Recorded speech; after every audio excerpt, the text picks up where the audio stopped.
Hi guys, చూడండి ఇంట్లో మేము పెంచిన మొక్కకి పూలు చాలా హ్యాపీ అనిపించింది. మేము ఏంటంటే జస్ట్ ఉన్న బడ్జెట్లో అంటే మాకు కుదిరినట్టుగా ఇలాగ మొక్కలు పెంచుతూ ఉంటాం అనమాట. దీనిలో ఏంటంటే ఈ ఫ్లవర్ది పేరేంటో తెలిస్తే కామెంట్ చేయండి. అలాగే ఇది పక్కనే వామ్ చెట్టు కూడా వేసాము, వామ్ మొక్క వామ్ మొక్క కూడా వేసాము. అలాగే పక్కన ఇది రెడ్ కలర్ ఫ్లవర్స్ మార్నింగ్ అయితే మీకు ఈ ఓపెన్ అవుతాయి అన్నమాట. ఇది కూడా బాగుంది. చూడండి, సేమ్ ఇదే బకెట్లో మళ్ళీ పుదీనా కూడా వేసాము. దాని తర్వాత ఇదొక మొక్క. తర్వాత ఇంకో కొంచెం ఫన్నీ చూపిస్తా చూడండి. ఇదండి ఒకే దాంట్లో ఆల్మోస్ట్ మీకు 3 రకాలు కనిపిస్తాయి.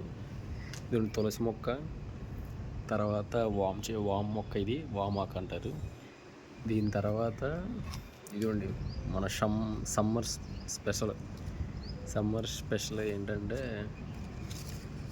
మామిడికాయ మొక్క చిన్న ఉంది. దీన్ని ఏకంగా డామినేట్ చేసింది వామ్ మొక్క. ఇది మనకున్న బడ్జెట్లో ఇదొకటి, తర్వాత ఇదొకటి, తర్వాత ఇదొకటి. అట్లా రోజు వాటర్ పోస్తాం, మెయింటైన్ చేస్తాం. Thank you.